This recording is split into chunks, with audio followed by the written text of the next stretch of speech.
नमस्कार फ्रेंड्स, स्वागत है आपका सोनिया टीचिंग क्लासेस में। आई होप आप सब स्वस्थ और मस्त होंगे। चलिए स्टार्ट करते हैं आज के वीडियो को। आज का हमारा विषय है इन्वायरमेंटल स्टडीज़ यानी पर्यावरण अध्ययन के कुछ इम्पॉर्टेंट क्वेश्चंस जो प्रीवियस ईयर में पूछे गए हैं। तो बिना देरी के चलिए स्टार्ट करते हैं वीडियो को। पहला क्वेश्चन है, पुनीत ने अपनी कक्षा 5 के शिक्षार्थियों को मानव शरीर की एक रूपरेखा दी और उन्हें भोजन विषय पढ़ाने से पहले पाचन तंत्र को बनाने को कहा। पुनीत चाहता था ऑप्शंस आर पाचन की प्रक्रिया पर शिक्षार्थियों का मूल्यांकन करना, परीक्षण करना कि शिक्षार्थी नामांकित आरेख बना सकता है, पाचन से संबंधित शिक्षार्थियों के विचारों को प्राप्त करना, अच्छे ड्राइंग कौशलों वाले शिक्षार्थियों की पहचान करना।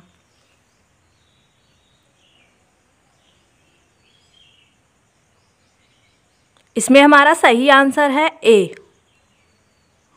पुनीत ने अपनी कक्षा 5 के शिक्षार्थियों को मानव शरीर की एक रूपरेखा दी और उन्हें भोजन विषय पढ़ाने से पहले पाचन तंत्र को बनाने को कहा। पुनीत चाहता था कि पाचन की प्रक्रिया पर विद्यार्थियों का मूल्यांकन कर सके, जिससे उसे आगे का टॉपिक पढ़ाने में सहायता मिले। तो इस प्रकार ऑप्शन ए हमारा सही आंसर है। नेक्स्ट है,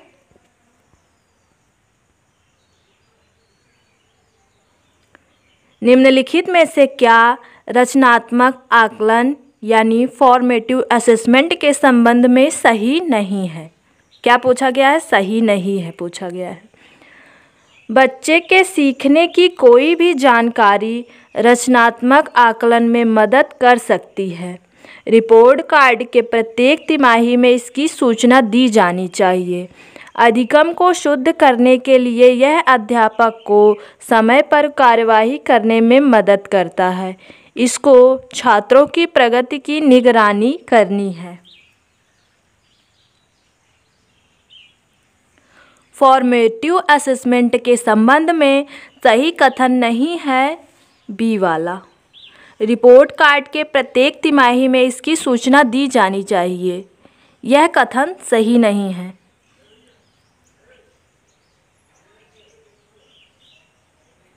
नेक्स्ट है,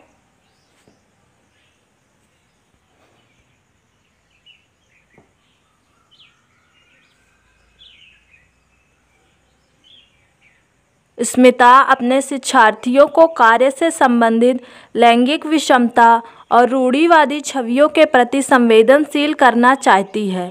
स्मिता को निम्नलिखित में से अपनी कक्षा में क्या करना चाहिए? ऑप्शंस आर एक छात्र की मां को कक्षा में आमंत्रित करें जो ऑटो चालक है, रूढ़िवादी मॉडलों को छात्रों में प्रस्तुत करें, विभिन्न प्रकार के कार्यों के फ्लैश कार्ड दिखाएं, केवल लड़कों से प्रतिदिन कक्षा को साफ करने को कहें।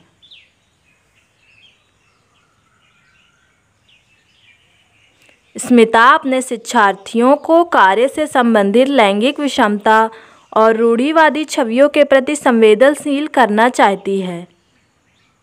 स्मिता को अपनी कक्षा में एक छात्र की मां को कक्षा में आमंत्रित करे जो ऑटो चालक है, यह दिखाना चाहिए, जिससे शिक्षार्थियों को लैंगिक विषमता और रूढ़िवादी छवियों के प्रति संवेदनशील बनाया जा सके। तो ऑप्शन ए हमारा सही आंसर है।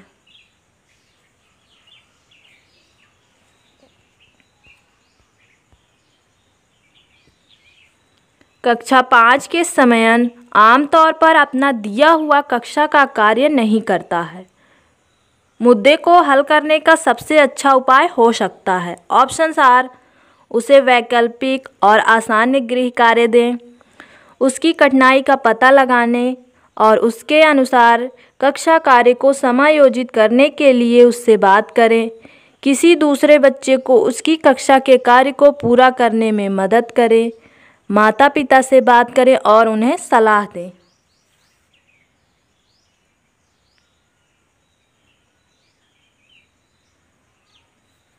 इसमें हमारा सही आंसर है बी।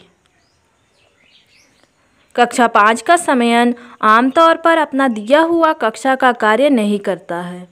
मुद्दे को हल करने का सबसे अच्छा उपाय हो सकता है उसकी कठिनाई का पता लगाने और उसके अनुसार कक्षा कार्य को समायोजित करने के लिए उससे बात करें।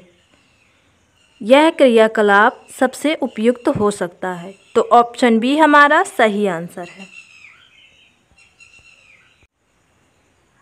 मुस्कान ने परिवहन में डीजल वाहनों का उपयोग निषेध होना चाहिए विषय पर एक वाद विवाद का आयोजन किया। मुस्कान के द्वारा इस विषय पर कक्षा में वाद विवाद के आयोजन का क्या उद्देश्य है? ऑप्शंस आर, यह इस मुद्दे पर छात्रों को कई दृष्टिकोणों की सराहना करने में मदद करता है। वह पूरी तरह से परिवहन में डीजल वाहनों पर प्रतिबंध लगाने की आवश्यकता पर छात्रों को संवेदनशील बनाना चाहती है। यह छात्रों के विचारों को जानने और उन्हें सही करने में मदद करेगा। वह आधुनिक वाहनों के उपयोग के लाभों पर छात्रों को संवेदनशील बनाना चाहती है।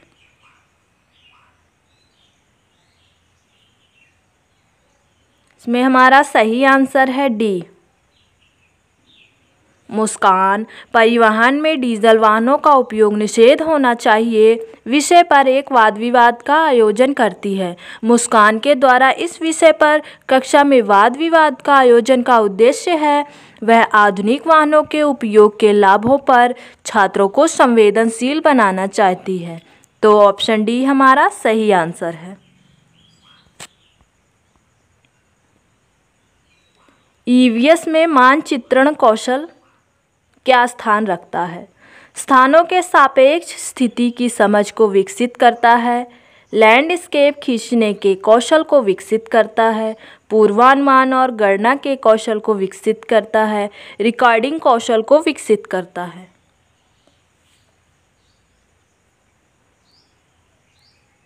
ईवीएस में मानचित्रण कौशल स्थानों के सापेक्ष स्थिति की समझ को विकसित करता है। ऑप्शन ए हमारा सही आंसर है।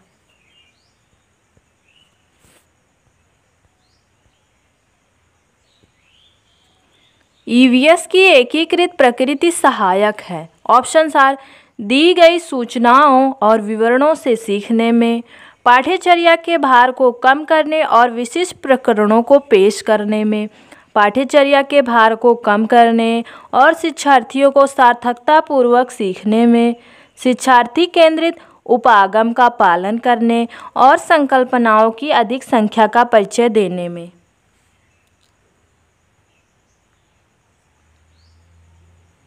इसमें हमारा सही आंसर है डी। ईवीएस की एकीकृत प्रकृति सहायक है शिक्षार्थी केंद्रित उपागम का पालन करने और संकल्पनाओं की अधिक संख्या का परिचय देने में। तो ऑप्शन डी हमारा सही आंसर है।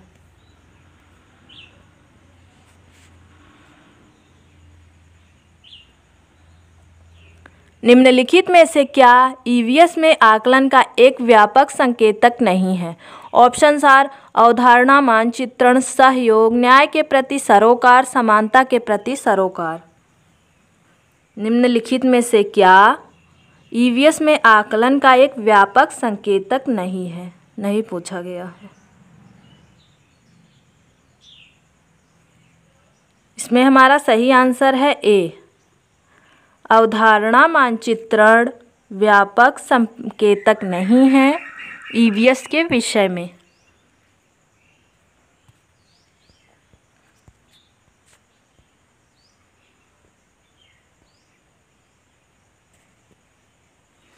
कुछ हजार साल पहले भारत के तालाबों के निर्माण में अलबरूनी के अवलोकन के आधार पर कक्षा 5 के ईवीएस के पाठ्यपुस्तक में एक अनुच्छेद है। इस अनुच्छेद को शामिल करने का क्या उद्देश्य होगा?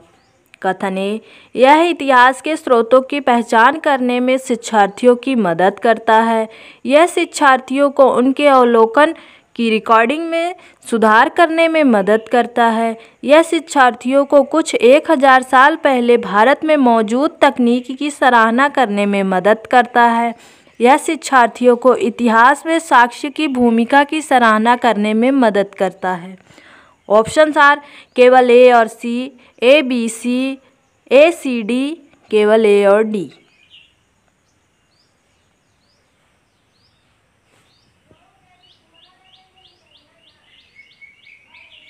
कुछ हजार साल पहले भारत में तालाबों के निर्माण के अलबरूनी के अवलोकन के आधार पर कक्षा 5 के ईवीएस के पाठ्यपुस्तक में एक अनुच्छेद है। इस अनुच्छेद को शामिल करने का उद्देश्य होगा। कथन ए, यह इतिहास के स्रोतों की पहचान करने में शिक्षार्थियों की मदद करता है। यह सही है। यह शिक्षार्थियों को उनके अवलोकन की रिकॉर्डिंग में सुधार करने में मदद करता है। यह गलत है। यह शिक्षार्थियों को कुछ 1000 साल पहले भारत में मौजूद तकनीकी की सराहना करने में मदद करता है। यह भी सही है। यह शिक्षार्थियों को इतिहास में साक्ष्य की भूमिका की सराहना करने में मदद करता है। यह भी सही है। तो ऑप्शन सी हमारा सही आंसर है।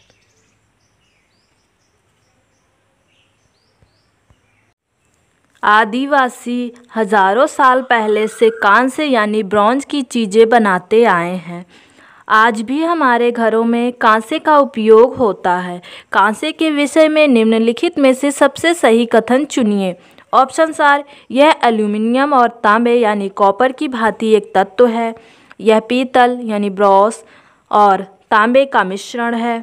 यह तांबे, जस्ता यानी जिंक और एल्यूमिनियम का मिश्रण है। यह तांबे और टिन का मिश्रण है। ब्रॉन्ज के विषय में सही कथन है ऑप्शन डी, यह तांबे और टिन का मिश्रण है। तो ऑप्शन डी हमारा सही आंसर है। नेक्स्ट है, केंचुओं को किसानों का मित्र माना जाता है। इसके लिए निम्नलिखित में से सही कारणों को चुनिए। कथन ए, केंचुए मृत पत्तियों और पौधों को खाते हैं तथा इनके मल से जमीन उपजाऊ बनती है। केंचुए खरपतवार खाते हैं जिससे मुख्य फसल की रक्षा होती है। केंचुए जमीन में छेद बनाते हैं जिससे जमीन पोली यानी दलदली हो जाती है। केंचुए द्वारा बनाए गए छेदों से जमीन को आसानी से हवा पानी मिल जाती है। Options are A B C, B C D, C D A, केवल ए और सी। केंचुओं को किसानों का मित्र माना जाता है। इनके विषय में सही कथन है, केंचुए मृत पत्तियों और पौधों को खाते हैं तथा इनके मल से जमीन उपजाऊ बनती है। यह सही है। केंचुए खरपतवार खाते हैं जिससे मुख्य फसल की रक्षा होती है। यह गलत है। केंचुए जमीन में छेद बनाते हैं जिससे ज़मीन पोली यानी दलदली हो जाती है। ये भी सही है। केंचुओं द्वारा बनाए गए छेदों से ज़मीन को आसानी से हवा और पानी मिल जाता है। यह भी सही है। इसी कारण से केंचुओं को किसानों का मित्र कहा जाता है। ऑप्शन सी हमारा सही आंसर है। यह सब मैंने प्रत्यक्ष रूप से अनुभव किया है क्योंकि मैं भी एक किसान परिवार से ही आती हूँ। तो ऑप्शन सी हमारा सही आंसर है। नेक्स्ट है, आमतौर पर यह माना जाता है कि रात में जागने वाले जानवर हर चीज़ को जिस रंग में देखते हैं वह रंग है। ऑप्शंस आर बैगनी और नीला, हरा और पीला, नारंगी और लाल, काला और सफ़ेद। आमतौर पर यह माना जाता है कि रात में जागने वाले जानवर हर चीज़ को जिस रंग में देखते हैं वह रंग है काला और सफ़ेद। ऑप्शन डी हमारा सही आंसर है।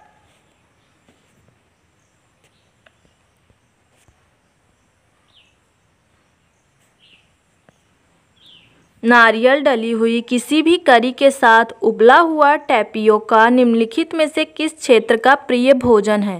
केरल, पश्चिम बंगाल, बिहार, तमिलनाडु।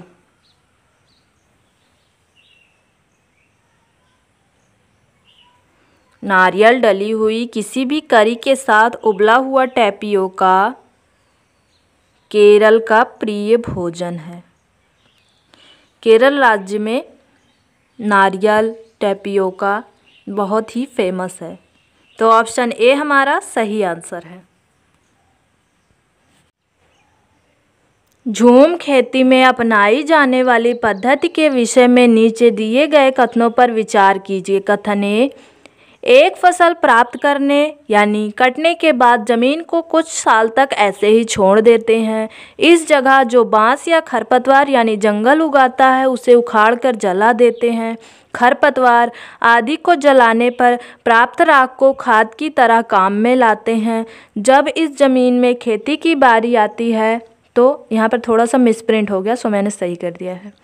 तो बीज डालने से पहले उसे गहरा जोता जाता है। सही कथन है इनमें से कौन सा? ऑप्शंस आर केवल ए, केवल डी, बी और सी, ए और डी।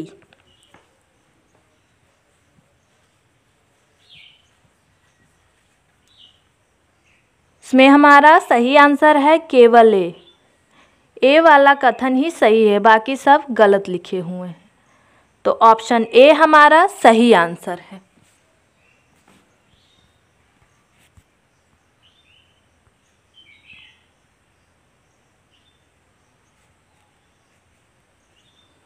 किसी पर्वतीय क्षेत्र में परीक्षण करने पर यह पाया गया कि लोगों ने अपने घर पत्थर, मिट्टी, लकड़ी और चूने से बनाए हैं। यह घर 2 मंजिलें हैं। नीचे की मंजिल पर जानवर को रखते हैं तथा ज़रूरत का सामान भी इकट्ठा करके रखते हैं।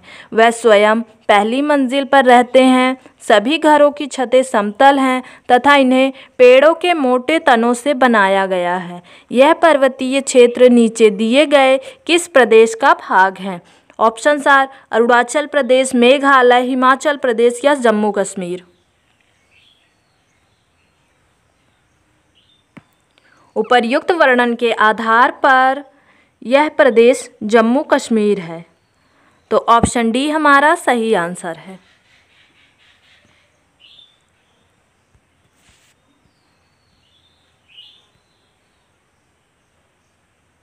पर्यावरण अध्ययन में चित्र पढ़ना एक महत्वपूर्ण क्रियाकलाप है। निम्नलिखित में से कौन से संकेतकों का बच्चों में आकलन चित्र पढ़ने के द्वारा हो सकता है? कथन, अवलोकन और अभिलेखन, अभिव्यक्ति, विश्लेषण या प्रयोग करना।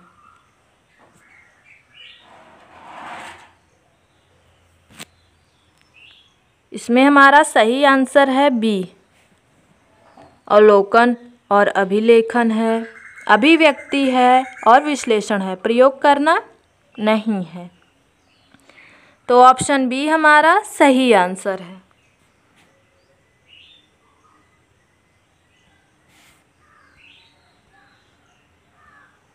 रेटिंग स्केल में कौन सी तकनीकी का उपयोग होता है? ऑप्शंस आर लिखित प्रश्न, अवलोकन, जांच सूची या अधिविन्यास। रेटिंग स्केल में अवलोकन तकनीकी का उपयोग होता है। ऑप्शन बी हमारा सही आंसर है।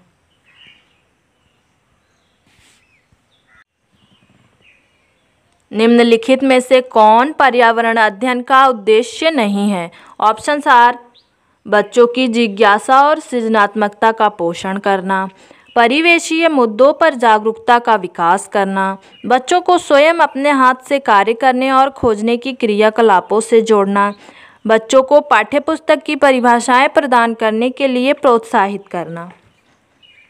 पर्यावरण अध्ययन का उद्देश्य नहीं है। बच्चों की जिज्ञासा और सृजनात्मकता का पोषण करना यह है। परिवेशीय मुद्दों पर जागरूकता का विकास करना यह भी है। बच्चों को स्वयं अपने हाथ से कार्य करने और खोजने की क्रियाकलाप से जोड़ना यह भी है। बच्चों को पाठ्यपुस्तक की परिभाषाएं प्रदान करने के लिए प्रोत्साहित करना यह नहीं है। रटन तो मेमोरी तो बिल्कुल नहीं आएगी। तो इस आधार पर ऑप्शन डी हमारा सही आंसर है। फ्रेंड्स, आप मेरे इस वीडियो के बारे में कमेंट सेक्शन में ज़रूर बताइएगा। आपको वीडियो पसंद आई हो तो वीडियो को लाइक कीजिए, अपने दोस्तों के साथ शेयर कीजिए और चैनल को सब्सक्राइब कीजिए। Thank you.